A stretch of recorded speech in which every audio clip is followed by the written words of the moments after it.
are hoping for a miracle. Guys, back to you. It's beginning. Why? So like Gaza every day, yes, but also even Tehran, because the on the Iranian side are also significantly larger than on the Israeli side.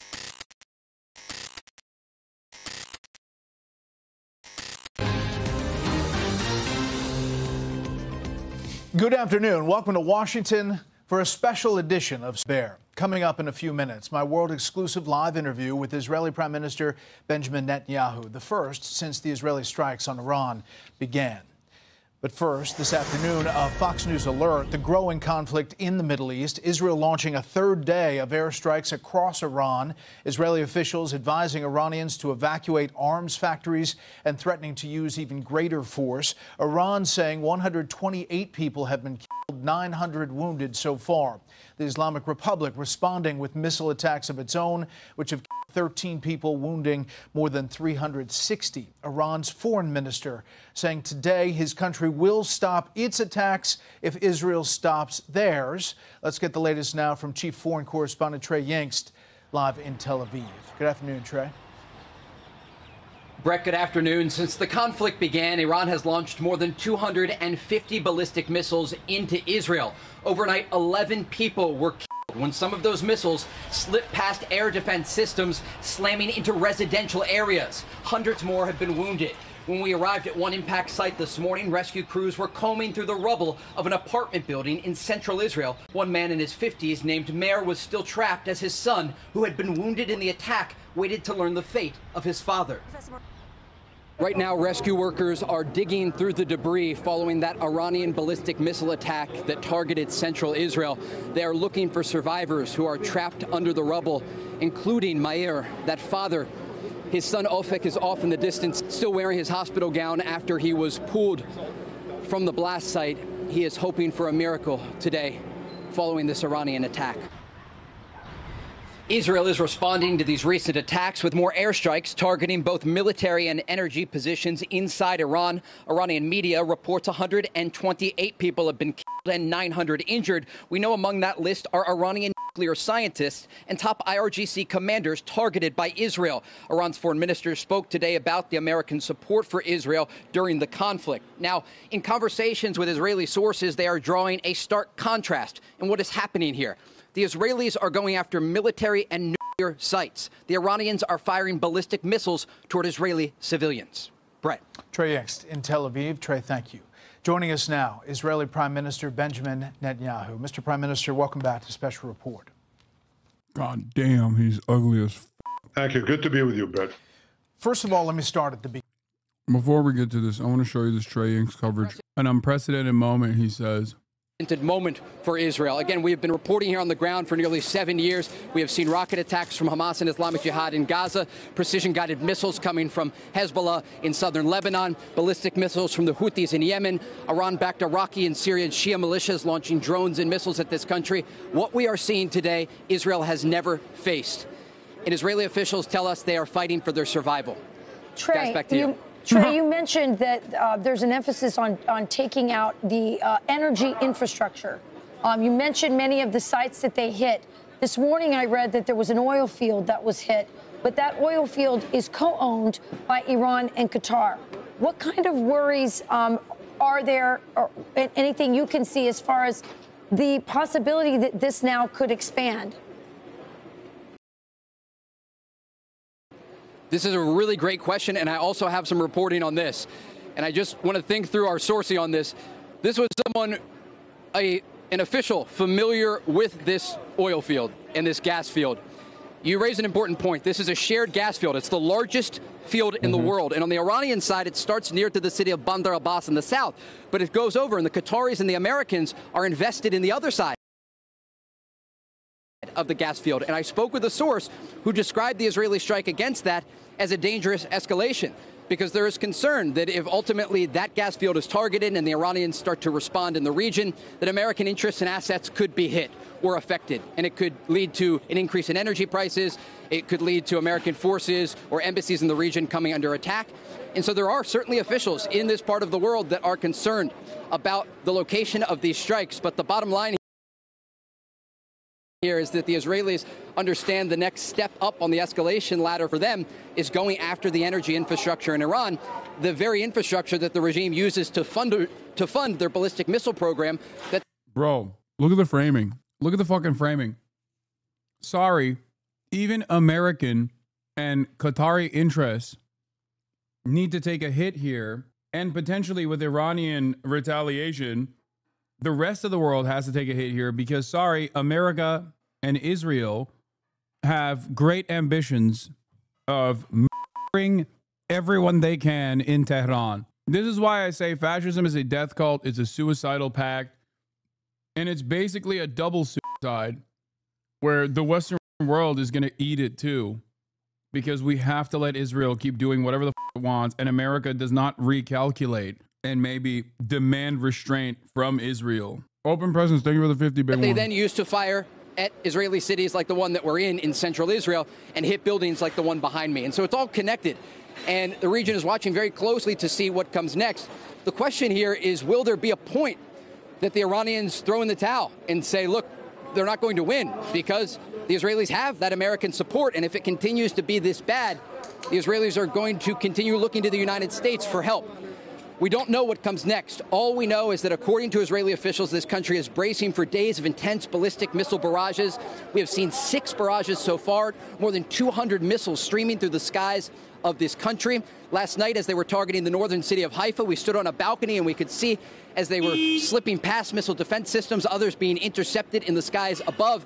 And then just about 30 minutes later, another barrage targeting the center part of Israel, one of those missiles slipping past the Arrow defense system and the Patriot system that is also deployed in this country and slamming into this building, killing at least one child.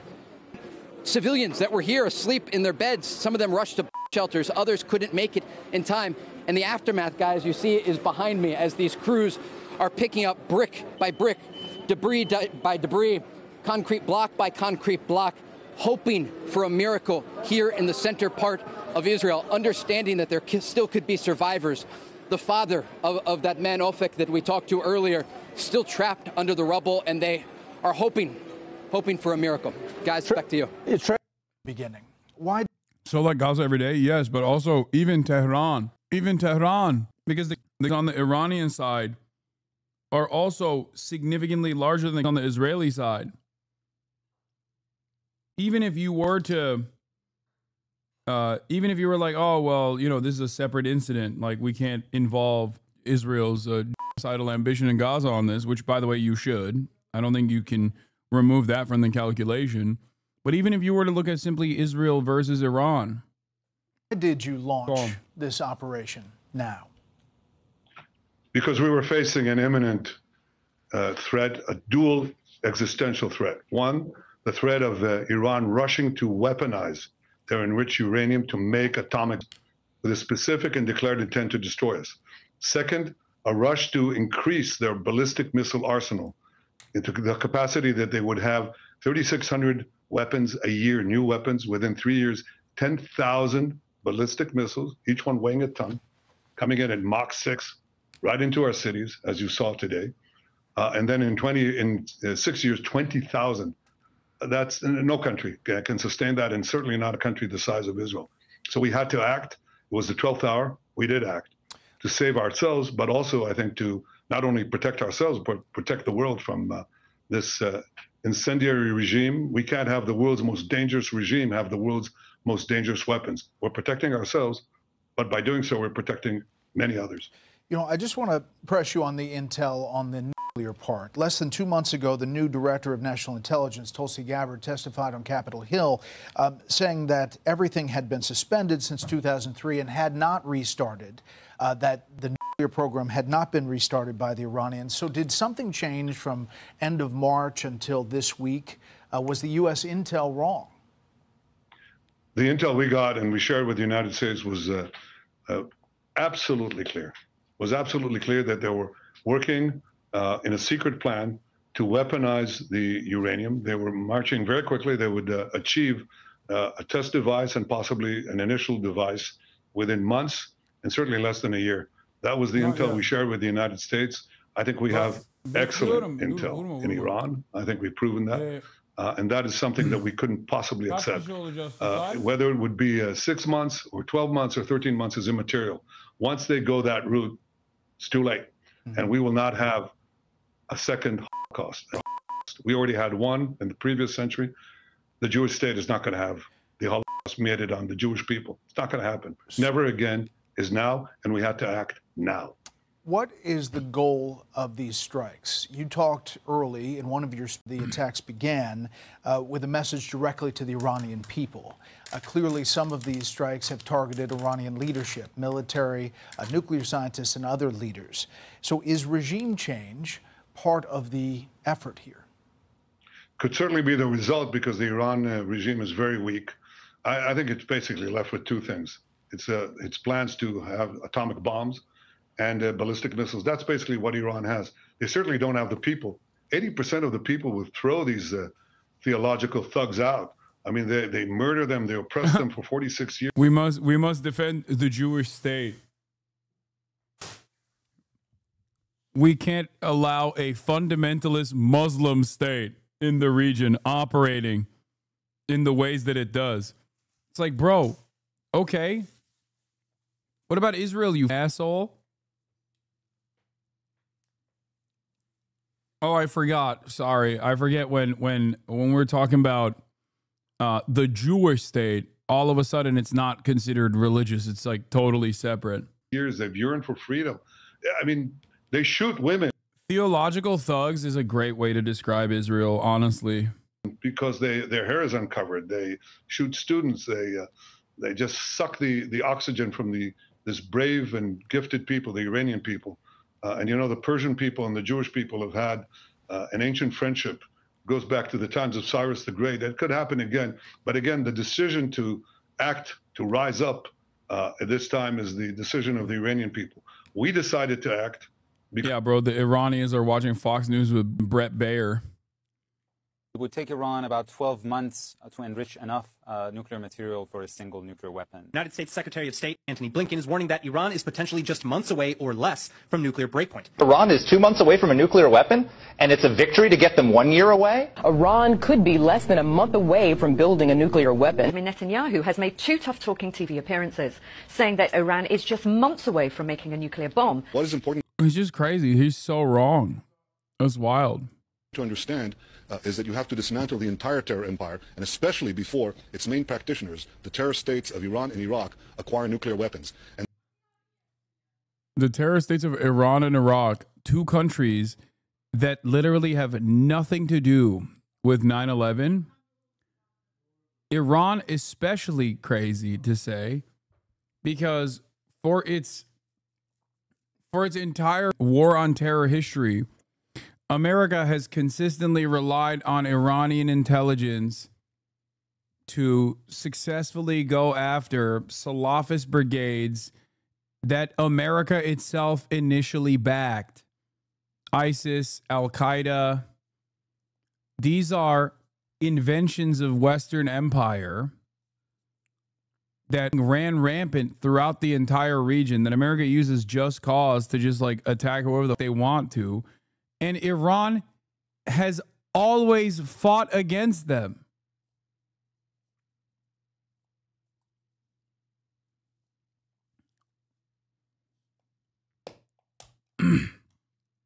He's not wrong. He's not doing this for nukes. He's doing this for regime change with the help of the collective West. This is normal U.S. foreign policy, but with extra violence. No, I know that. I understand that. I'm saying it's pathetic. And this, I think, has been a wake-up call from hell. It is telling us, you have the power now to act. Anyway, there's this also dunk on someone who I think is like usually fine. Yalda Hakim is probably one of the better anchors in Western press, but she got absolutely slapped around in this interview. Thank you very much for joining us here on the program. Did Iran majorly miscalculate? Because even now, President Trump is providing Iran with an off-ramp, telling them to come to the negotiating table. At what point will Iran take that offer? Well, according to your narrative, Iran always miscalculates. It's a regime. I heard the regime 20 times in the last 10 minutes as I was listening. You sound like TASS news agency upgraded during the Soviet Union. and you say the regime is unpopular and is killing its people. When General Soleimani was murdered by the same Trump that you talk about, millions of people came to the streets of this city, Tehran, that I'm in. So how is it that he's so unpopular? This propaganda that you're producing is only justifying aggression. What the Israeli regime did was aggression. What it did was unjustified aggression. And Netanyahu has been saying for over 30 years, some say up to 40 years, he's been saying that Iran's on the verge of creating a nuclear weapon. And thanks to people like you, he gets away with these lies. But people can go online and check how many times he said. Professor Marandi, if you could just focus on, I know your narrative and I know the line you take, and we've spoken a number of times, and I'm sure, but if you could just focus on answering the question, in terms of the nuclear talks, on day 60, as far as we know, Donald Trump had said Iran has 60 days. Israel attacked on the 61st day. Can we talk a little bit about the regime's competence levels, the intelligence and security? Well, it is unpopular. Dude, it doesn't fucking matter. What are you talking about? Are you having a conversation about domestic policy inside of Iran? Are you not happy with the way that they're picking up trash? Are you not happy with their lack of freedom, like lack of free speech or some shit? Okay, you can save that for a totally separate conversation. You can't use that within the backdrop of Israel's unjustifiable bombing campaign in Tehran, because if you do that, you're ridiculous. Notice how nobody says that when talking about the Iranian retaliatory strikes. No one goes, the incredibly unpopular Israeli regime is getting bombed. Nobody says that. No one said that after 9/11. The incredibly unpopular American regime, after decades of instability in the region, is finally experiencing the concept of blowback. Like, can you imagine Western press, like BBC, calling up like American officials to be like, why is your administrative structure so incredibly unpopular? Perhaps it has something to do with the endless amount of destabilization that it caused in the region. Like post 9/11.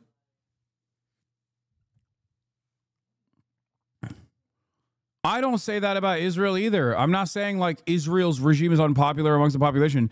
It doesn't matter. The reason why this is happening is not because Israel is unpopular amongst its own citizens and Iran is looking for a regime change in Israel. Western press consistently does say Netanyahu is unpopular. Yeah, but they don't use that as a reason for why Iran is bombing Israel. That's my point. Do you not understand? This conversation is about look at the Chiron. Israel, Iran attacks. Do Iranians dare revolt?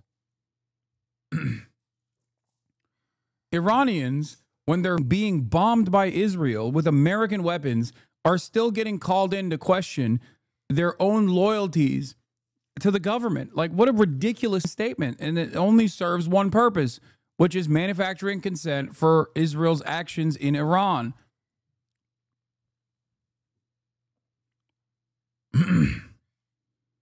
What are you talking about?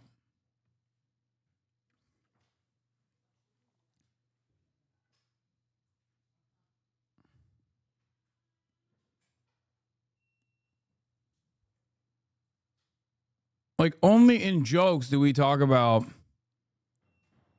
like Xi Jinping send the Dongfeng missiles. You know what I mean? I don't mean that sincerely when I look to this awful administration. You know, I don't want to die, at least for that reason. You know what I mean? The average liberal castigates the invasion of Iraq, getting duped by the exact same rhetoric 22 years later without even a shred of critical thinking. Iran as WMDs will never not be funny. Yeah, Iran as WMDs. Iran is unpopular. They will welcome us as liberators. It's the exact same method. And if liberals, I mean, here's the problem. A lot of people are that stupid. A lot of people are dumb enough to be like, yeah, especially well-read libs. Well-read libs that need a just cause for pushing a regime change through military action. This is perfect for them. This is a perfect narrative for them. They hear this and they're like, this is great. She asked a valid question. How could Iran not expect an attack on day 61 when Trump was evacuating U.S. troops and diplomats? Iran was made to look rather stupid. Wait, what? That doesn't showcase the Iranian stupidity as much as it showcases the depravity of the West. Having a fake negotiation about denuclearization with no real goals other than to create a sense of stability so that Israel could directly strike Tehran. And that wasn't even the question anyway. Is Iran negotiating with Israel? No, Iran is negotiating with Israel's daddy, the United States of America. Yeah, Bush had just stolen the election. 9/11 could have been the start of a revolution against him. At what point do we go, what is this conversation that's taking place? I like her. I'm supposed to do her podcast soon. I think as far as like Western press goes, as far as Western media goes, I think she is definitely infinitely more critical of Israel than many other commentators are in this space. But as Time Without a Owo said, this is a reset not only for Israeli society, but this kind of military incursion is a reset for the media in the West as well, where they just like forget about 19 months of unlimited child murder all of a sudden. They're like, well, there's a big enemy here that America has a great ambition to destroy and thwart. Everybody resets in the media. The difference, of course, is that the public doesn't reset. The public still clearly looks at the situation. The public, an extra dimension here is that leftist youth who supported Iranian women when the new regime came into power, not malice, just understandable confusion for them. Yeah, the public still remembers and still sees the ongoing atrocities. Like, there is no reset for people that are not in Israel, and there's certainly no reset for people that are in the Western world. I mean, there's always there's endless smoke from the global South anyway. But even Western societies have broadly come to the conclusion that Israel is not like Israel is not a good party here. Israel is not a decent moral actor here. It's true. While you were away earlier, a CBS reporter was talking about how the Iranian strikes killed 2 Israeli children. Obviously horrific, but they failed to mention how the deaths of these 2 children was the aftermath of Israel killing 20-plus children in Iran and tens of thousands of children in Gaza. Yeah. What's good? You look crazy right now. You look swagged out. You look like you're ready to do Easter. This is the most Christian you've ever looked, even though you got the Salafist beard. Come show your fit to the chat, please. This man, dude. This guy, bro. I swear to God. The drip. All right, get out of here. I'm talking news.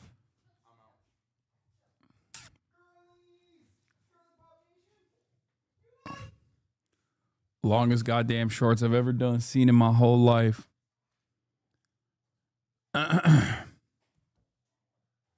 The competence of your intelligence and security agencies, the fact that Mossad was able to build drone sites in your country, the fact that the leadership was asleep in their beds when they were struck and that you ignored these warnings. Can we talk a little bit about the fact that the regime was taken completely by surprise and top leaders have now been decapitated and killed as a result of the Israeli attack? Saying regime, I think it helps you contain your contempt for independent countries. You after all, you work for Sky News. It's understandable. But the regime, how do you know that the Israeli regime had bases inside Iran? You're just repeating their propaganda. Of course, Israel for you is not a regime. Sorry, it's a state. But Israel did have a drone building factory inside of Iran. That's not fake. That is real. It's a genocidal state carrying out. And the reality of the matter is, a big part of that is because of the crippling economic sanctions and the desperation that the public feels and the instability that causes, partnered with the fundamentalist Ayatollah and the policies that they've implemented. You know what's really interesting about this? I was reading a report on this a couple weeks ago, like before all of this shit unfolded, where with the more like reformist president, the Iranian government was moving in the direction of like not suppressing people, for not suppressing women in highly populated areas, densely populated cities, for not wearing hijab and stuff like that. Like there was a little bit of a change in attitude, and they were moving in the direction of like a little bit of reform. Now that could potentially be short-lived, right? But it's interesting to see that, like, it's interesting to see because even they are not oblivious to how much these restrictions cause enmity amongst the population.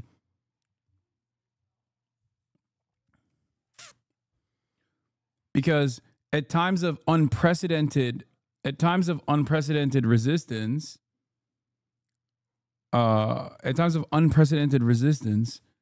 it's almost always been the cultural flashpoint for the Iranian population is like a forcible hijab law being enforced by like some sort of morality police. Like that has always been a major point of contention, understandably so. Yeah, I'm living in Tehran. No one was forced to wear the hijab for almost. Tehran is full of girls without hijab. My sister went with a t-shirt and she was fine. I don't know why Netanyahu is saying them. No, I understand that. My point is that came after the major resistance and like a lot of back and forth in Iran, though. No, and they loosened the restriction. What's that? Oh shit! New mount just dropped. Nice. Do you think if the Ayatollah regime lifted all moral policing and hijab restriction, then things would be better for Iran or the West would accept Iran? No, absolutely not. That's not my point at all. I don't give a fuck about Western acceptance anyway. No, I'm talking about this one purely on the basis of domestic policy from the perspective of the domestic population, the Iranian population. And also, secondly, I'm talking about it even as a mechanism of like beefing up its national security. Because clearly, it's not even just the hijab restriction. It's like all of this, all of these repressive attitudes, all it does is develop anger and resentment amongst the population. And that creates an opportunity for foreign countries, especially when paired with the much more consequential economic sanctions, strangling the population and causing instability.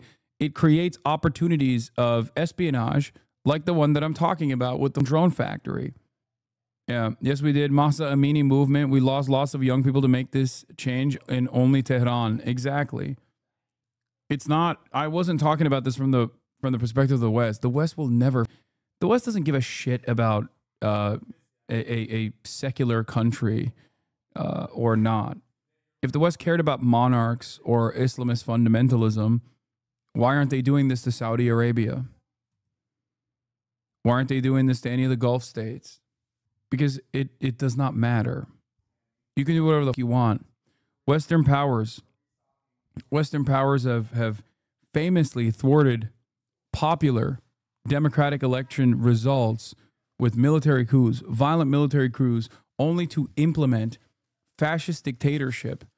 As long as that fascist dictatorship is a servile dog to Western interests and will play ball. This liberal calculation is completely idiotic. The West didn't care about Iran when they didn't have forcible hijabs in 1954. They hated Iran even then because they tried to nationalize the petroleum industry. Yeah. They were moving in the direction of nationalization. They didn't care about the Shah that they put into power when he was engaging in mass arrests and torturing people. They didn't give a fuck about that. It wasn't because the, Iranian women can wear bikinis in the beaches or whatever that is not a real calculation. That's just marketing. And the moment that you give air to that kind of sentiment, you're playing along with the marketing. Extermination in Gaza, but that's not really important. How do you know? So are you denying that the top commanders are being killed? Are you denying the top commanders were killed? Oh, so what you're referring to basically is an attack, an act of aggression, that they suddenly fire missiles at civilian targets. It is funny to see like a guy Like, this is the Jonathan Concuncrius of Iran. Kind of. Like, you rarely ever get to hear someone from Iran who is playing the role of, like, the pro-Iran position, like, unconditionally. Because in most circumstances, an Iranian that you will have on Western press will literally be working for a right-wing think tank that is actively working to thwart the and destabilize the Iranian government and destroy Iran from within. And they'll obviously they'll have like a Persian name, but their output is never this unconditionally 10 toes down pro-Iran. Stop talking for the Iranian people. You are misleading people that watch you. Yes, just the tip 90. Go ahead. Tell us about what the Iranian position is. No, bro, you don't understand. Okay, me and all the friends at Beverly Hills, we want Iran to turn into glass so I can go back. I want to see my grandfather's house. You don't understand. I am Persian. We want to nuke Iran so I can go back, eat kubide. At apartment buildings and slaughter people in those apartment buildings, slaughtering whole families. For you, that's targeting. That's a really sophisticated act. But if I can just ask, have military facilities been hit? Have nuclear facilities been hit? One of the buildings that had some of these commanders, one or two of these commanders, was a large apartment building where they killed everyone, 60 people, 20 children. That's not important for people like you, but that's important for people like us. For you, people like you who support ethno-supremacism and the chosen people being able to slaughter and exterminate Palestinians. Professor Marandi, I'm just trying to get the perspective. We're trying to give you airtime so that you can give us the Iranian perspective on this. Marandi's from Virginia. It don't matter, brother. He is 10 toes down pro. What do you mean? He is pro-Iran. And we want to know, and I want to understand, Iran's... Most of the dudes that you have like this are not. They're not going to defend the Iranian government. Position here. Will you come to the negotiating table now? Donald Trump, after these series of airstrikes and this attack was launched, called on Iran to come back to the negotiating table. As the spokesperson of the regime, or as someone who worked closely with the negotiating team, do you believe they will come to the negotiating table now? Well, your regime should know, and your news agency or your TV channel should know better. We were at the negotiating table. It was Trump that conspired with Netanyahu to attack Iran. This is how you invite me, because you're easily exposed. Iran was negotiating. Initially, Trump had one position, and so did Witkoff. And then they flipped and said no enrichment. And then they continued the negotiations. And the night before the attack, Trump said that we don't want war. And then after the attack, he said, we're all for it. And you're saying Iran? Is Iran going to come back to the negotiating table? The audacity. Come on. Show at least a bit of integrity. By the way, Iran 100%, 1,000% would cease its hostilities literally overnight at a moment's notice if Israel and America gave real assurances. Like, there is not even a question in my mind. There has not been a single moment. There has not been a single moment where Iran has behaved like the irresponsible party post October 7. Not once. And they have actually violated their own preset red lines. I assume partially because the early reporting was correct that Hamas and the Palestinian resistance did not inform Iran of October 7. But like there was an established red line that Israel violated. Hezbollah, the Houthis, Iran were supposed to do all of this stuff that Iran is doing right now if Israel were to go full tilt ethnic cleansing in the Gaza Strip. They didn't do it. That was supposed to be a established red line that they did not enforce. When they did not enforce said red line, or at least like Hezbollah did to a certain degree, but with a lot of restraint, they didn't do it. They didn't do it after October 7. They didn't do it after Israel bombed the embassy compound in Damascus. They didn't do it after Israel blew up Ismail Haniyeh in Tehran. They don't do it. And it does feel like the reason why after these new revelations of how deeply penetrated Iran actually is in terms of like Mossad penetration and maybe even Western intelligence, that perhaps might have been a calculation by Yahya Sinwar to not inform Hezbollah or Iran about October 7 beforehand.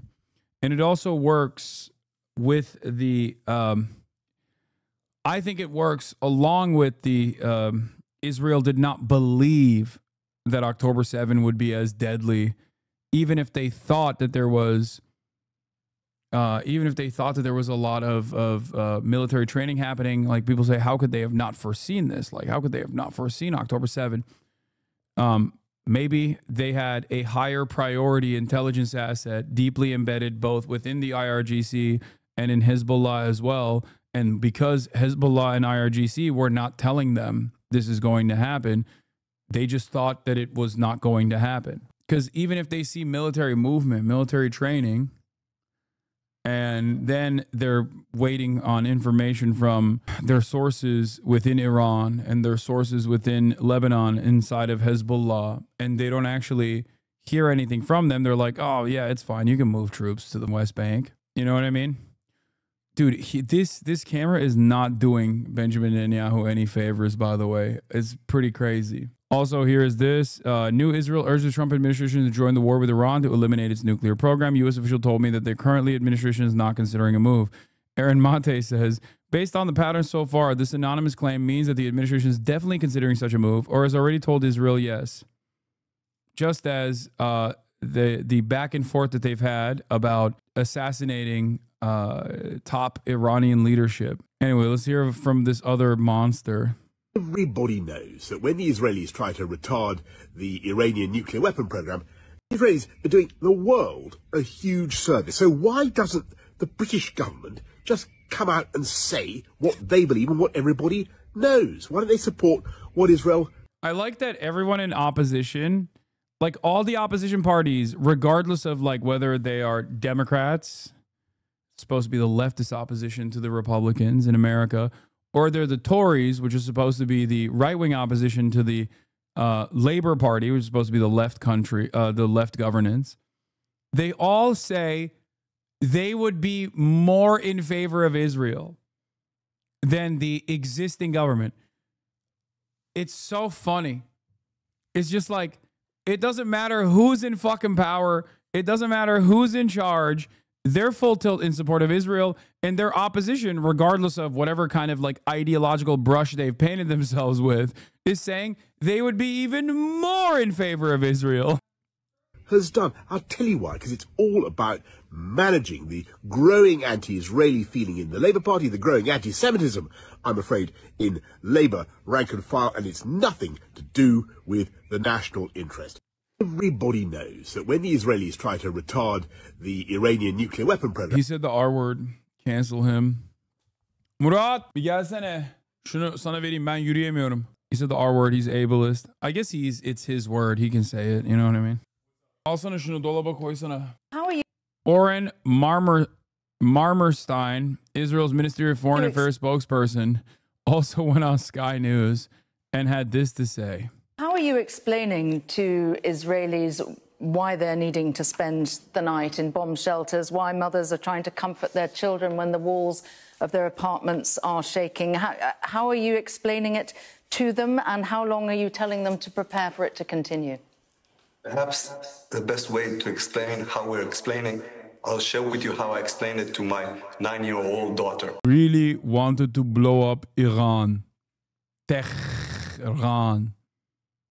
Iran, Tehran, Hezbollah, Hamas, Tehran. These are regimes of terror. Yes. When we rushed her into the shelter, I told her that in a very foul place called Iran, there is a very extreme regime, the Mullah regime, and they are doing everything possible to get their hands around the most dangerous weapon humankind ever known, nuclear weapon. And that's why we are undergoing these difficulties, but it's in order for us to be safe. And actually, it's not only for us, Israel, to be safe. The idea is to make this place, the world, a safer place. How are you explaining to Israel? I lied to my daughter about how Israel is #1 and we have to blow up Tehran. This is why we have to do it. All right, anyway, Sky News' Yalda Hakim is back. This time asking an Israeli military spokesperson about the dozen Iranian women and children the Israeli forces killed in recent days. This is part of the reason why I say she's like not the worst. Something amazing I don't think anyone has believed we would do. Israel has gained freedom of operation in Iranian skies. We have been operating over 2 days in a row, nonstop in Iranian skies. Our jets are flying over Tehran, locating those ballistic missiles, gathering intelligence, intercepting them before they fire towards Israel. Lieutenant Colonel Shoshani, you've also killed dozens of Iranian civilians. Israel claims and often talks about being different to the Iranian regime, but you've also left... Very local accent. Yes, guys, again, you're failing to comprehend, once again, due to your unlimited anti-Semitism, that this is a localized MENA accent, okay? Yes, it sounds a lot like a dude that you will hang out with in, I don't know, New York City, Los Angeles. But actually, you don't get it. Clearly, this is a local MENA accent. Okay? Clearly. Can you please put subtitles on? I can't understand him through his accent. Dozens and dozens of Iranian women and children dead in these operations. Well, I think we are definitely different. I think it's very simple to see how far different we are. You know, Israel is carrying out precise operation over 1,500 kilometers from Israel, and you see a building with a hole the size of a tiny window, while Iran is. They love pointing to that photo. Like, we haven't seen the other buildings that they took down entirely, and also what they have done in Gaza. Like, oh, you don't get it. You don't get it. It's a very targeted strike. It's very targeted, very precise. Please celebrate us. It's like, dude, what the are you talking about? Like, that's not the only thing we've seen, man. Is firing ballistic missiles with 1 ton of explosives in the warhead.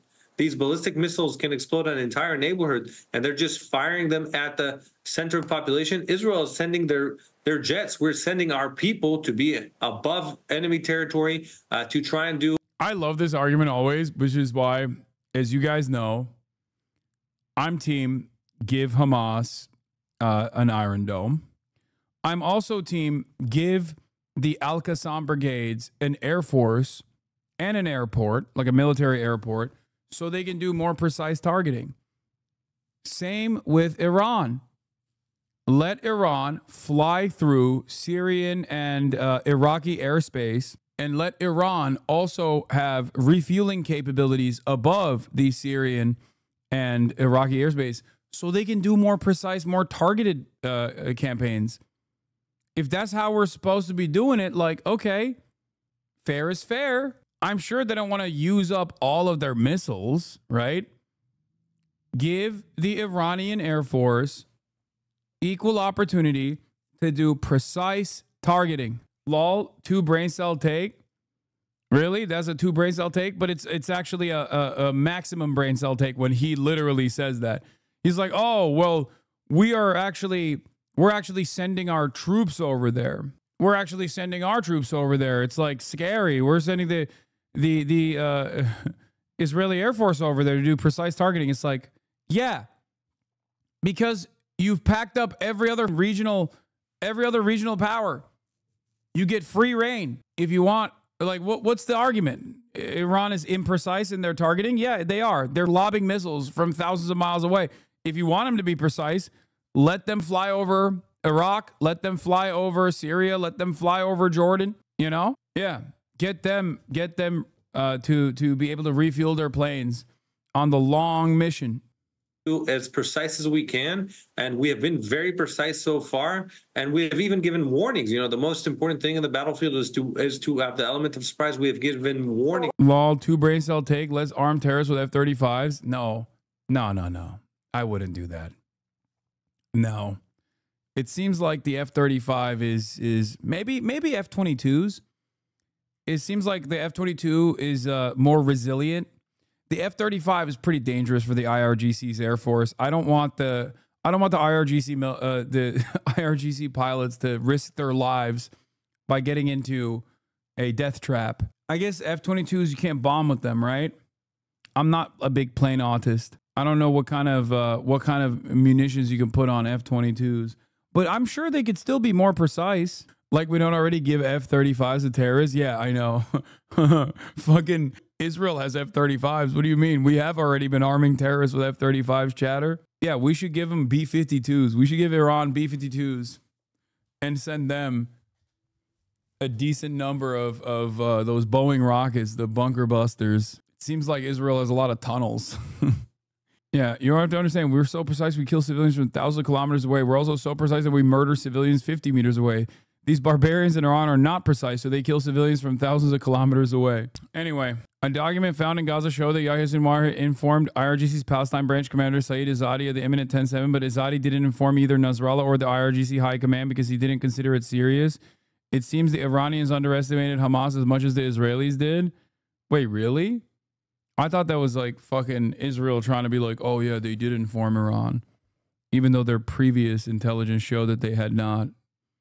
That was the only moment of unity after October 7 where every outlet was like, no, Iran, Israel, America, and every part of foreign press was in unison collectively saying Hamas didn't inform Iran of this action. But yeah, I don't really trust documents found in Gaza. Which is the Lebanon playbook, and we ended up seeing thousands of people dead in your war against Hezbollah last year. I just want to ask you, Lieutenant Colonel. We have, I was on the ground in Lebanon. We have seen thousands of I was on the ground in Lebanon, and I saw Lieutenant Colonel, I was on the ground in Lebanon. I was seeing how you were issuing the warnings and not giving people enough time to get out. And then we saw thousands of civilians displaced and thousands killed. But I just that is not true. We have seen thousands of terrorists killed in Lebanon successfully. We've not seen thousands including civilians, including women and children and civilians in Lebanon. That link that chatter sent me is literally every single air defense company and coordinates. Every single one of them. And coordinates of THAAD. Coordinates, like real-time coordinates of THAAD anti-missile systems. Right triad top to bottom. And then they added Ayatollah Khamenei and a random Iranian pharmacy student is a Turkish guy. He added Khamenei. Most precise operation in history with the Beeper operation. We were able to hit thousands of Hezbollah terrorists without anyone around them being injured. You are misleading your audience. Israel had the most precise operation against a terrorist. Oh, he left the interview? Toll in Lebanon in 1 week was higher than an entire month in 2000. Of terrorists, of Hezbollah terrorists. Of Hezbollah terrorists. I love. Listen, you don't understand. When I'm raiding the drawers of a Lebanese compound to wear the new sexy lingerie, I'm doing that because I'm fighting against Hezbollah terrorists. Okay? When we're killing women and children, we're killing Hezbollah terrorist women and children. I get what you mean. She's not that bad. Yeah, no, she's not. Were killed. Not all of those people that were thousands of people that were killed were terrorists. And we've seen the same sort of operations in Gaza as well, where 60,000 people, including thousands of women and children in Gaza. I apologize a bit. Thank you. All right. Bye. He took his ball and left. I was in Lebanon during the pager situation. It was not precise. Nurses were injured since a lot of the pagers entered economic circulation. There was such a strong sense of fear that people locked their phones in safes because they thought they would blow up. No, I know. it was so fucking gross. It was so gross that they also presented it as like this incredible, sophisticated, precise attack. It's like, dude, it is directly illegal. It is the most illegal thing you can do. It is a severe violation of numerous international humanitarian rights, rules of combat. He took Hezbollah and left. Yeah. It's so crazy that people still to this day treat that as like not a terrorist strike, but instead as like an incredible act of I guess an incredible sophisticated military action against like Hezbollah terrorists. Yeah, they think it's like cool spy shit. It's gross. Why is Netanyahu so pale? I don't know. Maybe he's just been too scared to leave his house or to leave his bunker. He hasn't seen the beautiful Tel Aviv sunlight in a couple days. Yeah, we already covered this. Channel 14, a mouthpiece of Netanyahu, reports that Israel is preparing the Dahiyya Doctrine for Iran. They want to do the Dahiyya Doctrine for Iran. The Dahiyya Doctrine is the death and destruction of all civilian life. That's what they famously did in Lebanon. That's where the name comes from. It is what they did. Video inside bomb shelter. Don't vote for Zion. Hi, everyone. This is Sam Sutton sending you a video from the basement of the Inbal Hotel. This is the second time today. Bro, why are you broadcasting your coordinates to Iran? Yo, these people have no... I can't tell. I can't tell if this is like... I can't tell if this is just like genuinely how comfortable Israeli society feels and not recognizing like an imminent sense of danger, lack of survival instinct. Like, what the fuck? We've had to come to a shelter, and there'll probably be one in the middle of the night like there has been for the last 3 nights. The reason we are here is because the Iranian people does not believe that the Jewish state has the right to exist.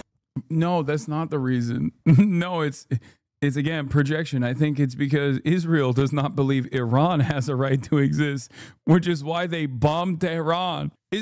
I just don't understand. Has there ever been a moment throughout Israeli history? It hasn't been that long. Okay, 77 years. Is there ever a moment where Israel was actually in the wrong? Because it feels crazy that they're always in the right, and it's just all their enemies are in the wrong. It's so weird. It's so weird how unjustly maligned Israel is. It's so crazy. I mean, I don't know, man. I feel like if you're smelling dog shit everywhere you go, maybe you stepped on dog shit, you know? Maybe it's not everybody else around you that smells like shit. Maybe you smell like shit. In fact, there's a mayoral primary coming up this week where one of the candidates does not want or does not believe the Jewish state has a right to exist. Please, I'm begging you, make sure to vote in the primary this week. Voting started today, Sunday, and goes early voting will go through next Sunday. Not make a mistake and forget the vote. And more importantly, make sure Governor Cuomo, who is... Yeah. I'm here to tell you that Iranian ballistic missiles are dangerous. But what's far more dangerous than Iranian ballistic missiles is Zoran Madami. That's right, Zoran Madami. A danger, a far more imminent danger to all Jews around the world is, I repeat, Zoran Madami. Who has been a great friend of the Jewish people, will be our next mayor, and not a person that doesn't believe the Jewish state has a right to exist. We don't want to be in a situation like this in America. No. Thank you. Yeah, he's like, these are all the other people in Israel who don't want Zoran Madawi to be president of New York City. Look, they're all here showing their anger. Zoran is a 12er Shia like the Ayatollah. He is Shia. But, I mean, I don't give a fuck. Who gives a shit? No one cares. He's also an American. You don't want this in America. It's just a bingo room at Senior Living Center. Anti-Zoran protest. Mike Nussbaum. Let's get the huge crowd. I'm now going to call upon one of the first person, I mean maybe Incredible crowd. Don't let Zoran wrap his tentacles around New York City. Never broken. IDF soldier on having hope amid Israel-Iran conflict. Fox News alert. Iran launches fresh attacks towards Israel following fresh strikes reported in Tehran as Israel responds to deadly Iranian missile barrages that killed 11 and wounded hundreds. On the ground in Bat Yam is IDF soldier Eliada, who is currently helping with search and rescue missions. Hey, Eliada. Hi, how are you? Good morning. Good morning. So what are you seeing on the ground there? Destruction, but spirit that's not broken. Unfortunately, right behind me, I don't know if you can see, if you're able to see. Zoran is not a 12er Shia. He's an Ismaili Shia.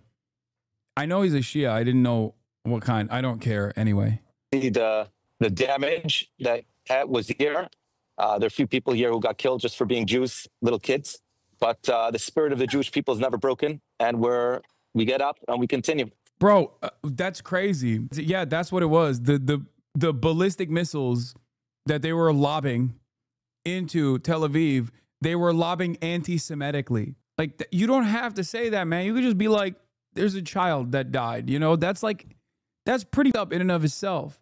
You could just leave it on that. You don't have to say intercontinental ballistic missiles are anti-Semitically being shot in our direction. It also is stupid because, like, everybody knows what's going on. Yeah, Iran has kidnapped an innocent civilian Israeli flying his fighter jet above Tehran just because he's Jewish. Actually, a female pilot. So they're not only anti-Semitic, but also misogynistic. Are you finding survivors? We're looking. We never stop. As we peel off different layers, there are moments where everyone goes quiet. It's very loud. You can imagine there's a lot of different, different types of machinery that's here and there. I mean, low key, it's hard for me to look at this and be like, dude, I mean, this dude would be in Gaza killing children, and now he's too busy working in the rubble in Tel Aviv, you know? Like, it's good to put Israelis to busy work. Okay, dude, as you guys know, I am very vehemently anti-psytrance.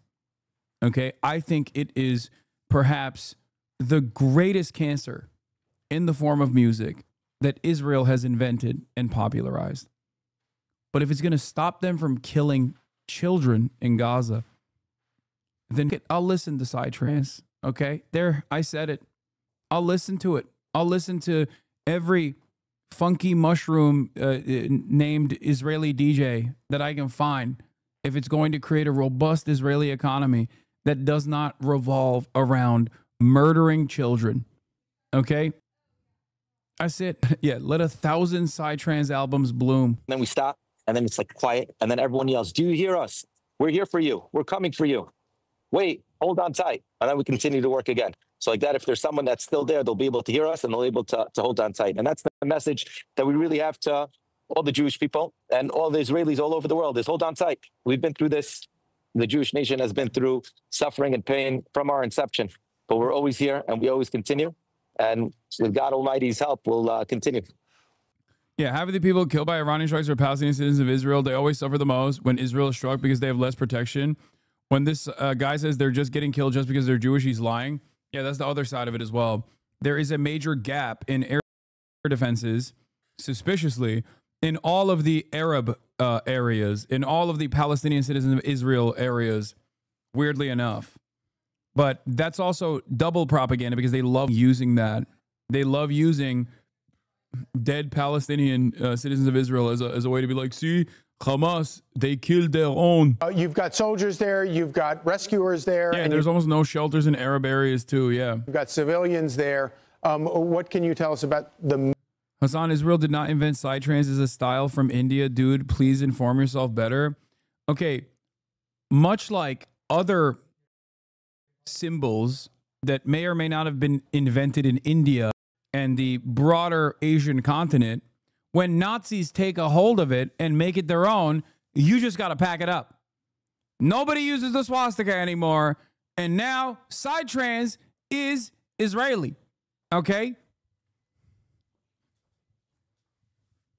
That's it. Sorry. I wouldn't be running around saying, nah, we actually invented that shit if I were you. Mood of people generally as you all are going through this? The mood is very sad. There are people here who lost their life, little kids. who in the middle of the night their life was taken away from them. Yeah, he's like, I only like that when I'm doing that in Gaza. It's just, you know. At the same time, the will and the spirit, you can knock down our buildings, but you cannot destroy the spirit of the Jewish nation.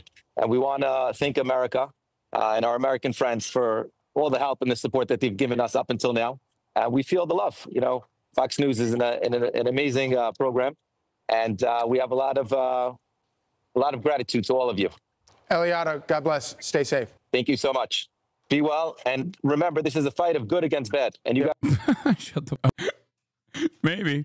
Iran's armed forces tell Israelis not to stay or travel near vital areas. Wait, they gave forewarning? Oh my God.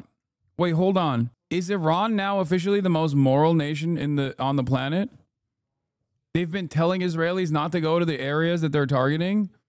Wait, I thought it was good then. Oh, I didn't realize. I did not realize at all that they were doing the most moral nations the same tactics of the most moral nation on the planet.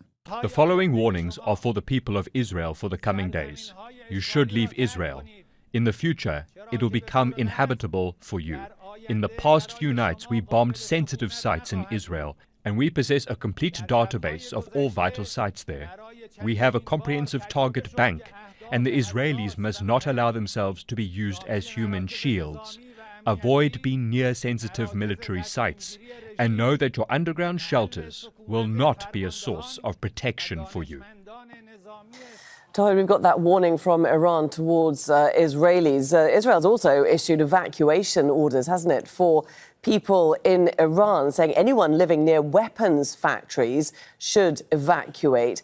Is it clear to people in Iran who lives near weapons factories? Well, it's not just clear for the people who live near such places, but for all people, for all Iranians, specifically. Yeah, I thought it was okay when if the military of a foreign adversary tells you ahead of time that they're going to blow up your house. I thought that then it was like the coolest thing ever. Like you should welcome that.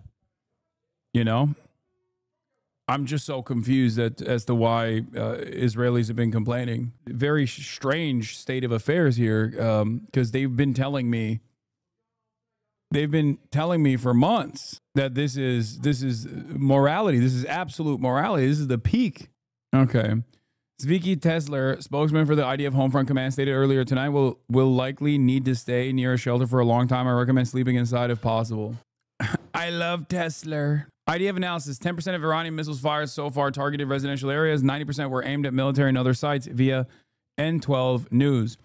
About 30 Iranian missiles fired in the last barrage, N12 News reports. Iran is clearly not able to fire very large barrages or is seriously economizing its arsenal. I love Tesla. Everything's computer. I love Tesla. Those who are living in the capital here in Tehran, because of the fact that people are now pretty much aware of the fact that the target. When do you think images of military target damage will come out? What you have seen so far will probably be the extent of it.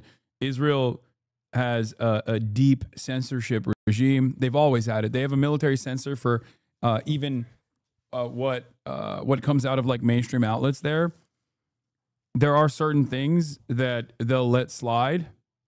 But when it comes to successful targets that were struck, they literally won't. Yeah. The only ones you'll see is if it's visible by satellite, but I don't even think that they're, I remember reading something, I don't know if it was real or not, but I remember reading something about like how even satellite imagery is like not allowed. Targets being hit across the country are not necessarily military, as I told you earlier. They're not necessarily nuclear, because we saw Israeli strikes targeting very residential buildings. One instance that I have referred for several times is related to the university professor's building, somewhere that I was 2 days ago to cover the story, and there I was personally witnessing that Israelis targeted one of the buildings that belonged to the university professors, where the Iranian top nuclear scientist, Dr. Tehranchi, was assassinated alongside with his wife and alongside with a couple of people, couple of ordinary citizens who were living in those buildings. Again, other footages are incorrect. I'm on geospatial intelligence is allowed for certain people in the sector. All right, big dog, leak the fucking footage then. Why are you flexing in here? He's like, I get to see all of the fucking... He's like, I get to see all the fucking blown up Israeli planes and shit. You don't. Okay, why are you flexing? Leak it. I didn't... Did I say... I didn't use anything gendered. I said big dog. Sorry. She. Leak it. Leak it, milady. I want to see it.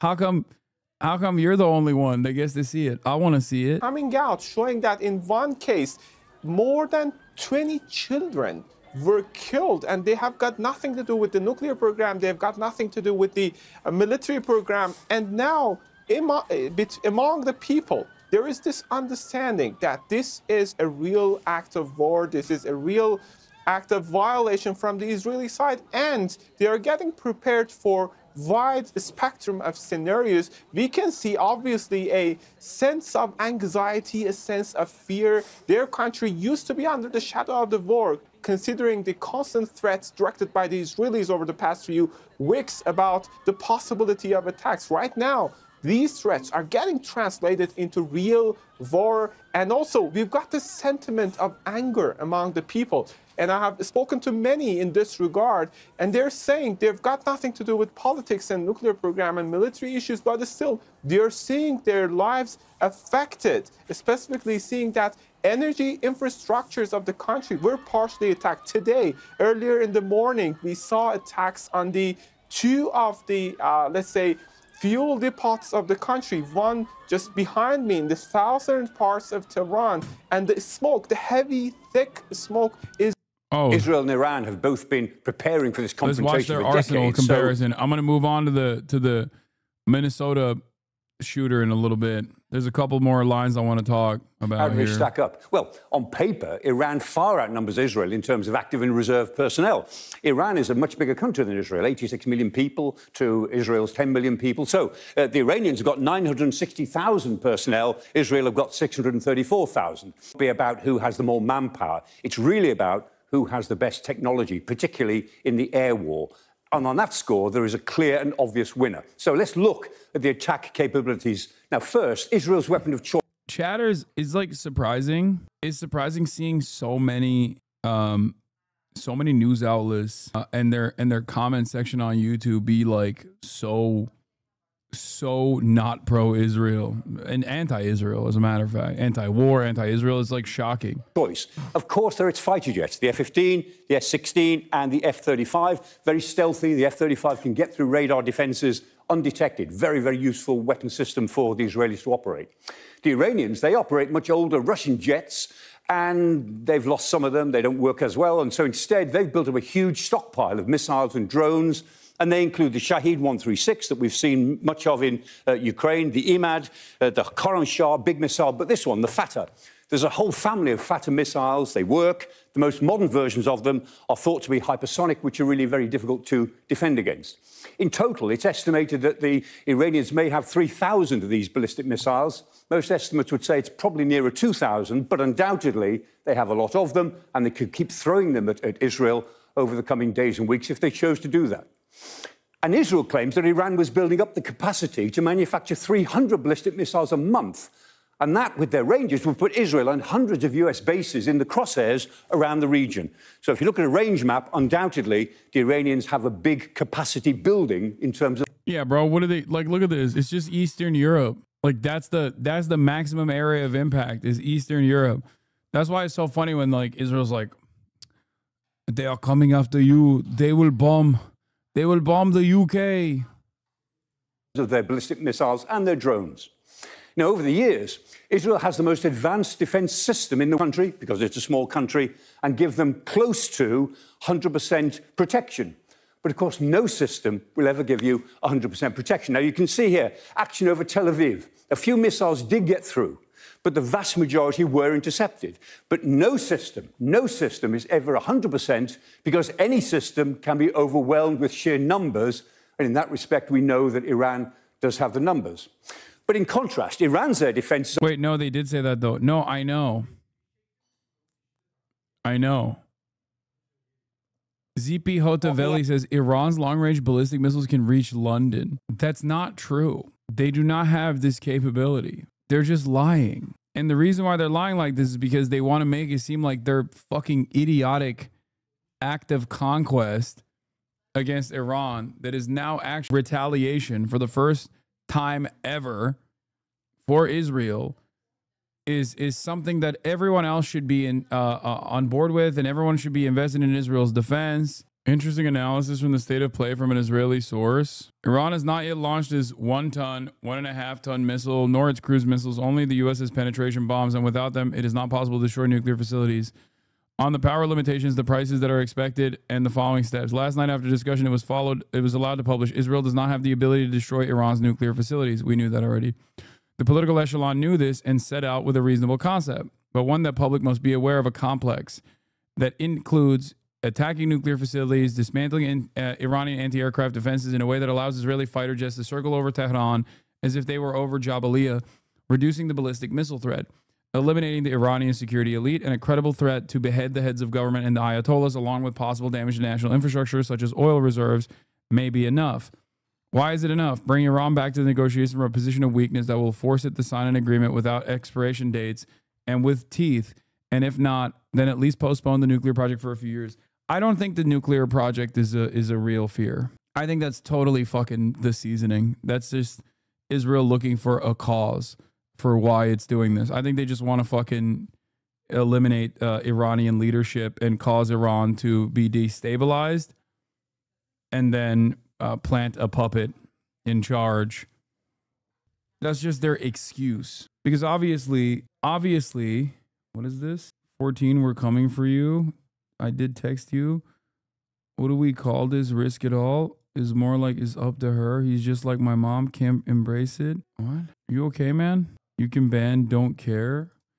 I mean, I care enough to... I was your driver. I heard your signal. What the fuck is this guy saying? Bro, calm down. Take your medication, chatter. I'm political. No, you're insane. Anyway, yeah, I don't think they're okay. All right, let's finish. They're older, they're weaker, and they've been badly hurt by Israel already. Now, the IDF have actually looked at some of these systems. The S-300, an old Russian system, doesn't work that well these days if you know where it is. The Korad 15 and the Tactical Hunter. They're okay, but they're quite old. And the IDF has released these images of them attacking Iranian surface-to-air missiles near Tehran. And there they are. If they can spot them, they can destroy them. They've got enough intelligence to know where they are, even those which are mobile, like the S-300. Once they've spotted them, then effectively they're dead if the Israelis decide to go for them. Finally, Israel has the one thing that they don't want Iran to have, nuclear weapons. The Jericho 2...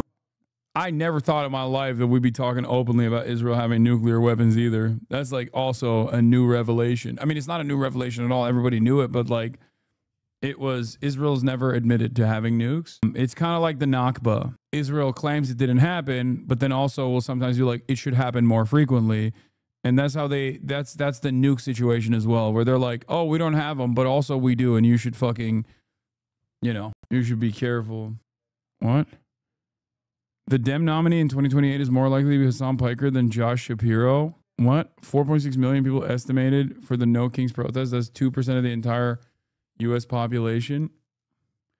Voters in the 2020 primary just wanted to beat Trump. Trump probably won't be on the ballot in 2028, so all voters want is rage. Of course, if Dem voters had a moderate coded candidate who despised Trump and talked shit about his voters and policies all the time, they would love that, i.e. Gavin Newsom, but moderates seem to be pulling the hate the sinner, not the sin game that won't work. I don't know how you see 6 million libs waving American flags and think what the Democratic voters crave is someone who deeply hates America. I don't actually think Hasan Piker will be the Dem nominee. My point is about Dem sentiment. Dems are angry and no one is satiating that anger. It's what 2016 years as to the GOP before Trump. Did people think you're actually saying Hasan will be the Dem nominee? As soon as Hasan gets on the debate stage, he would crumble. He needs his lefty safe space in order to thrive. What is happening? Hasan is your guy if your only issue is Palestine. Otherwise, nah. What the fuck? You should take this as a challenge. I'm never running. That's crazy. And also, I would not win. You think liberals would ever be fucking on board with a guy like me? Are you crazy? I want to push more appropriate candidates that speak the media language, that have the background. Nah, bro, we need you as our commentator. Please think of people outside of America. No, I would never be able to win a fucking serious political campaign as me, as myself. Y'all are insane. Anyway, here, let's watch something funny for a moment. Also, like, I don't understand the relationship between America and Israel. It's like, it's the most effed up situation ever. We're like the world's most pathetic sugar daddy. We give them billions of dollars and they shit on us. Like Mr. Jonathan said, now we're ganging on them. We're not helpful. Dude, we gave you $30 billion to bomb children and it's not enough for you. Like, I mean, at least when you pay a dominatrix, you know that you're getting fucked. But this is just America having a public humiliation king while getting fucked, and they call this foreign policy. They are arresting American students on American soils for protesting Israeli war crimes. What the hell, man? This is like your crack whore making you beat your children for calling her what she is, a whore. The thing, this is what really boggles me in America. The right and the left, they fight each other tooth and nail over gun control, education, minorities' rights, healthcare, DEI. But when it comes to Israel, everybody competes to be Israel's favorite bitch. Republicans hate handouts unless it's for Israel. And Democrats, they love human rights unless it's for the Palestinians. I mean, this is a Delulu state. You guys are Delulu. You are Delulu. Like, I came here today to witness for myself. Delulu. How someone can lie so shamelessly. The guy is like a human pinball machine. Every question lies on him, ends on Hamas. It's like a magic 8-ball with one answer. Hamas. Yani, at least flat earthers, they make things interesting. You guys are boring. You are like the same thing. I left all of this. I left the media because of this. I come back. It's a freaking Groundhog Day. Every day, the same question, the same thing. Dude, nobody believes you. You are liars. Okay. Nobody believes you. Okay, let me... This is anti-Semitism. You have put me in front of an Arab. Everyone knows Arabs are not to be trusted and they controlled the media. Israeli landing in France only to get booed. Wait, what? Why are you repping the flag, dude? Oh, this is from when Rima arrived. This is the people were waiting for Rima Hasan to arrive in France. Yeah, this is a flight from Tel Aviv to Charles de Gaulle. The flight that also had Rima Hasan, so people were waiting for her to come out. Wait, she was harassing Rima on the plane, apparently? Jesus Christ. Leaving Tel Aviv and thinking you can be as unhinged as you are in Tel Aviv, you just described like Israeli tourism. How many fucking images have we seen in Japan of Israeli tourists yelling at Japanese pro-Palestine protesters and like spitting on them and shit and be like, no politic here. Yeah, it's like Americans getting off the plane and going, we love Trump. Yeah, flying to flying off to Denmark to tell them what's what. Yeah, this is really funny. For a mayor considering running on a ballot line devoted to ending anti-Semitism, whose only hope in the general may be seen as the stalwart on this issue, this is a very strange choice. He literally was smoking cigars with a dude who denies the Holocaust. I saw this. I didn't even want to cover it, but like, what an insane moment in American politics. Yeah, his independent run for the general is the combating anti-Semitism ticket. This isn't fake. No, he was chiefing cigars with Sneeko.